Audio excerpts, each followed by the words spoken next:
Well, good afternoon, YouTube. This is Chuck, and it's Sunday, February 9th, 2025, about 2 o'clock in the afternoon. And you can tell I'm out here sitting in my truck, and it's kind of filling in as my band/recording studio replacement while I'm here. The rally's over, and a lot of people have already started heading out, but I got a video for you about a different subject today, and that's I got some Bigfoot stuff to tell you about, and it's been pretty interesting. So, like a lot of my stories, in order to tell you what's going on, I've got to give you some backstory. And in this particular case, we've been coming to this rally here for quite a number of years. I think the first one we came to was in 2018. And we come this one every year except for last year. And last year my wife wasn't feeling well, and so we canceled at the last minute, and so we didn't come. So the last time we were here, of course, was 2023, in January of 2020, or February, of 2023. And so when I was here that time, after the rally was already over with, and we were kind of on the hangers on here that we're going to stay for a couple extra days. Well, I got tingled out here, and I ended up speaking with a young Sasquatch male, and his name was Dean. And one thing I remember about that was kind of funny is that in my mind, I kind of spelled it D-E-A-N, and he corrected me, and he said he spelled it D-E-E-N-E, and gave me a little visual about that. Well, about, a couple hours after I talked to Dean, another one showed up, and that was a female, and her name was Vita, and she was 49. And I thought that might have been Dean's mother, but I didn't know at the time. Well, and then a little while after that, we had yet another one show up. And he was a 94-year-old male named Cernan, an elder. And well, I talked to all three of them on that trip. Well, and of course, like I said, we weren't here last year. And so this year, we drove out here last Tuesday. And of course, now it's Sunday. But last Tuesday evening, when we got here, pretty much as soon as I got set up and as evening came on, I got tingled, or sometimes I call it being pinged, and I responded back, and it was Vita, and Vita acted like she was happy to see me, and like an old friend, and I thought that was pretty cool. Well, a little bit later that evening, then Cernan contacted me, and once again he was very, very, very, very friendly and like welcome back kind of thing, and I thought that was really cool too. So Wednesday morning came along, and Dean showed up, and so I had quite an interesting conversation with Dean. Well, it turned out that I confirmed that yes, Vita was Dean's mother, and I believe that Cernan is Vita's father, but I'm not really 100% sure of that. But anyway, and also Dean told me he was 19, so that meant he was 17 when he contacted me 2 years ago. And of course, Vita's 51 now, and Cernan's 96. Well, anyway, so I had conversations with all three of them. And so I thought that was pretty interesting, and they didn't really show up a lot the other days during the week. And you'll see where all this is going, so I'm going to stitch some of this stuff together. There's 3 different segments here, basically, that I'm going to stitch into one, and they all connect at the end. So now let's move up to my friend from Utah. And now a number of you have heard me talk about him, and he's a fairly high-level, maybe mid-level business executive in the Salt Lake City area, and that's why I call him that, because he's a little concerned about getting his real name out there. His name's a little unusual, and it wouldn't take long for people to figure out who he was. But he has a lot of amazing stuff coming on, and good grief, I could take an hour talking about the stuff that he's experienced. He has a gift for mind speak.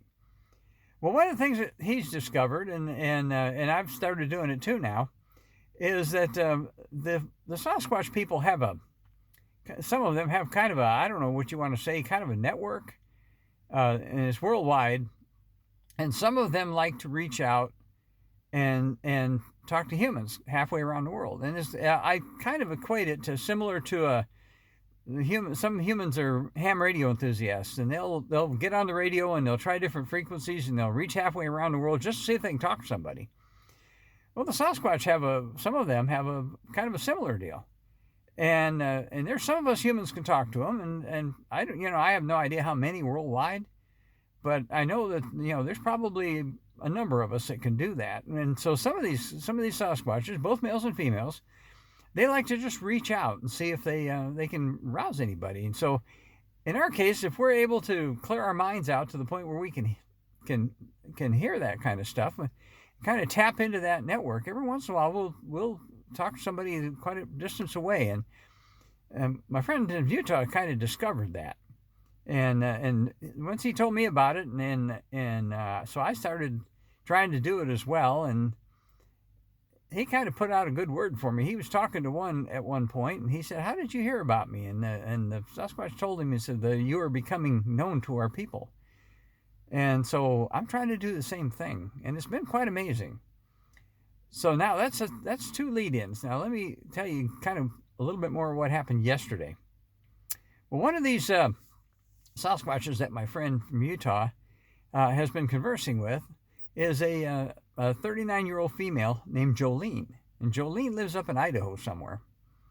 And he had contact with Jolene quite some time ago, but it was not really a super friendly contact. He kind of when he told me about it, he kind of said that she was kind of like surly and unfriendly, and and so anyway, so he kind of figured, well, maybe she just doesn't like people or something.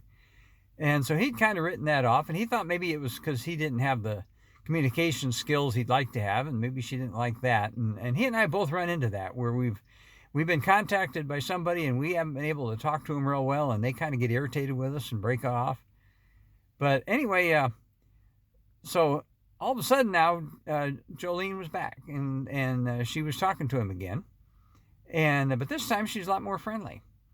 Well, Jolene was one of the things she was kind of venting to him about is up there where she lives, and there's some hunters. Now it's wintertime up there, so I'm not sure what they're hunting, but anyway, they were camped out in this place, and they were leaving a hell of a messy camp, and she was kind of complaining to him about that, and so anyway, he was in the meantime he and I have contact several times a week, because he says, I don't know who else I can talk to about this kind of stuff, because nobody I know will believe me. And, none of us, and he's not quite to the point where he doesn't care whether he gets painted with a crazy brush or not, and I don't care. But anyway, so we were joking about that. And I said, well, tell her to have the little ones go in there when these hunters are asleep or gone or something. Just be real careful, because they all got guns. But, go in there and pick up all the trash and throw it in the back of their truck or something, and throw their camping equipment in the back of their truck, and maybe they'll get the message and leave. Well, Jolene contacted him yesterday and said, well, the hunters packed up and left. And so my friend says, well, did the young ones throw all the trash in the back of their truck? Yes. Did they have fun doing that? Yes. And, well, you can imagine if a bunch of hunters are out someplace and they came back and their camp was all cleaned up and all the crap was thrown in the back of their truck, that might get a message of some kind. So we all had kind of a laugh about that. Well, after that, Jolene is kind of, my friend from Utah, she's kind of his buddy. And so she's coming around. And so she was around yesterday morning a little bit. And yesterday morning, by golly, she ended up reaching out to me. I got the tingle in the morning, and pretty good solid tingle, and each individual, the way they reach out to you can, when you talk to one a number of times, sometimes you can sense who it is just by the tingle you get. So anyway, so I responded back, and I said, thank you, and are you somebody I know? And then no answer, which means no. And then for some reason or other, just the way he had described her energy and how she comes across, I said, Jolene, is this you? And a big tingle. So yeah, it was Jolene.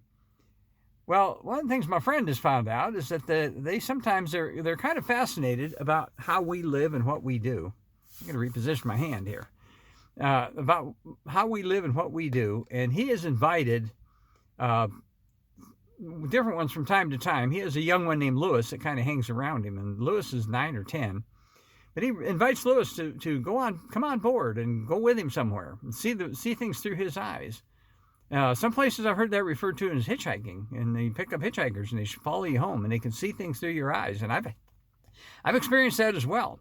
Never in a bad way, always in a good way. So anyway, so he invited Jolene to do that, and so he's taken her a couple places, and so when Jolene showed up at my place, I kind of did the same thing. I said, Jolene, I'm out here in the middle of the desert, but if you want to hang around for a little bit, I'll kind of tell you what I'm doing, and so she did. And so yesterday morning, I was out refilling my generator because I'm boondocking out in the middle of the desert, and so I refilled my generator with gas and tell her why I got to do that, and I had to refill my water tank from my water jugs, and so I told her how to do that, the water tank in my trailer. And anyway, so basically what ended up happening yesterday is Jolene, she kind of ping-ponged back and forth all day long between my friend in Utah and me down here. And I don't know if they can hook up with two people at the same time, or if they have to go back and forth, and I have no idea how they do it. But anyway, so he and I were texting back and forth all day. And one time Jolene would be down here with me. I could feel her on board. And the next minute he'd be telling me, well, I just did this and she's here. And so we both were having that experience. Well, one of the things he did, which I thought was kind of funny, is he was going to go up to his spot up where he goes to visit with him, but before he went up there, he wanted to wash his car, or maybe it was after, I don't know. But anyway, so he took Jolene with him through the car wash, and then he had to stop and pick up some things at the supermarket. So he took her with him to the supermarket, and so she got to see that. Well, yesterday afternoon, my wife and I went over to look at some of these new fifth wheels that they got here, and Jolene was here, so I took her along with me, and so she got to go see some of these new fifth wheels, and I talked about some of them in my last video. And so she was on board with that, seeing stuff through my eyes and commenting to me while we were looking at these new fifth wheels. Well, this went on kind of all day long and back and forth, and I thought that was pretty fascinating. Well, then last evening, I guess Jolene called it a day, but last evening I got a good solid tingle.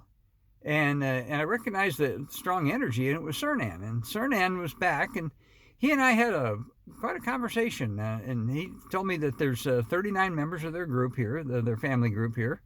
And I asked him if he knew Jolene, and he told me he did. And so I imagine, like everything else, it's a small world, and probably not a lot of them travel around a lot, but apparently Jolene does, and it seems like everybody knows her. And she has very pleasant energy, and well, I guess once you get to know her, she's fine with you, and she's interested in a lot of what we do, as we find that some of them are. Some of them aren't, but some of them are. Now, my friend in Utah's got another one that he deals with, and I believe, I'm trying to remember where he's from. I think he's from Montana, and he asked him about brothers and sisters, and he was told that this individual has two brothers and a sister, and so my friend asked him if any of them are interested in speaking with humans. He said no, they're not even interested in that, but apparently he is, and they're kind of interested. I think they know a lot about what we do. I think they study us, and because they have what they call the collective consciousness or hive mentality, what one knows they all know. But I do think also that sometimes they haven't had a personal experience in seeing things through our eyes, or they ask us questions just to kind of see what our answer is going to be. And but anyway, so I had an interesting conversation with Cernan last night, and so in the middle of the night, about a little after 3 this morning, I woke up and had to relieve myself, and so I got up and did that, and I laid back down, and before I went to sleep, I got tingled once again. And well, this time it was one named Ross. And I talked to Ross about probably, 3 weeks or a month ago. And Ross is actually from Nova Scotia. And which was kind of funny because what we found out is a lot of times if they contact you long distance and you ask them where they're from, they'll give you a map, almost like a Google Earth view of where they're from.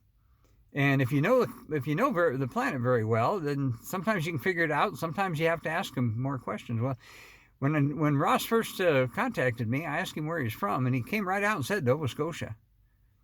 And I guess he figured I wouldn't recognize it by a map. Well, Ross, I'm trying to remember how old Ross told me he was. I think he's in his 40s. But anyway, so Ross showed up last night and was talking to me. And one of the questions I asked him is and this is a question that we commonly have, and that is, I'm pretty sure Ross isn't your real name. I'm sure that's just a name you like to go by. What is your real name? Well, he gave me a visual of his real name printed out. And holy cow, it was like 20 letters long. And he didn't leave it up there long enough for me to be able to read it or pronounce it. But I remember it started out with RHYLASY something. And I have no idea how that would have been pronounced. And it was, like I said, it was like 20 letters long. So, they pick a name that they like to be called, and that's the name that they'll give you. And a lot of them are human names, and that's probably just to make it easier for us. So one of the things that Ross did last night is he gave me and we call it like a mind movie or something. It was like a visual, but it was a movie, or a video, like a video. And he gave me a video. It was in response to a question I asked him. I asked him if he lived near the ocean or if he lived inland. And in response to that, he gave me this video, and it lasted probably 5 minutes of driving down a road. And it was absolutely beautiful country, but it wasn't the ocean. It wasn't the shore or the rocks up there. A lot of the shoreline is rocks, and the big tides and all that kind of stuff. So there's a lot of bare rock when the tide's out, and a lot of crashing waves and stuff. Well, this was inland a ways, and it was an absolutely beautiful view, and it was like I was driving along in a car on a paved road, a windy 2-lane paved road, and it was absolutely beautiful country. And I think what he was doing was showing me where he was at. So anyway, all this stuff happened yesterday, and it was really quite interesting, and very interesting day, and it was all ongoing while the rally here was going on, and it'd be interesting. All of a sudden, I'd be doing something or other, and all of a sudden, I'd feel this like Jolene is checking in, and she'd be there for a little while, and then she'd be gone, and then I get a text from my friend up in Utah, and he said, "Oh, I just did this," and I was telling Jolene about it, and so what he's done for today actually is he's invited Jolene and also Lewis and his family, who live up in the mountains, pretty close to where his house is. And he's actually invited them to a Super Bowl party and trying to explain how football works for him. And he kind of likes doing that. And they seem to enjoy trying to see things like that from our perspective. And so I'm sure he'll be telling me how all that went later on. But that's kind of what's going on right now. So I figured I'd bring you up to date. It's a fascinating subject, and they never fail to amaze me about their abilities and how different they are from us, but also how alike they are. And one other thing I didn't mention is that my friend says that when they're on board with you, they not only can see what you see, they smell what you smell, they hear what you hear. They can actually read text. Jolene yesterday was reading text messages from him through my eyes while I was reading them. But they can also smell and taste what we're smelling and tasting. They just kind of tap into our senses. And so he said that they'd done that with him. And yesterday morning, my wife fixed biscuits and gravy and sausage. And when I was eating that, Jolene was tapped in with me. And I'm not sure she was real enthused about that, but she got to experience that. So anyway, that's all that stuff happened yesterday. Is pretty amazing. And I guess that's my story for right now. I'm going to have another video talk a little bit more about boondock camping and stuff like that. And I've been going to shoot that for a couple of days, but hopefully I'll get that done before we leave. We're still not quite sure when we're going to leave yet. We may leave tomorrow, or we may wait a couple of days. So we're not in any big timetable, but there is a weather change coming toward the end of the week. And so I want to be back home by about Wednesday. because Thursday and Friday maybe be stormy. We might even get snow at home. So I think that's good enough for this one. And so, as I always tell you, take care of each other, love each other, and be thankful for the life the Lord's given you. And there's a whole lot of things we don't understand out there, and the Sasquatch people are just an absolute fascinating subject. And so until I talk to you again, I guess there's nothing more to do. I'll give you one quick pan around. The place is starting to clear out. That place, area across there was all rigs before, and if you notice, there's only about maybe a third as many as there were. So from my truck, let me just tell you, peace out.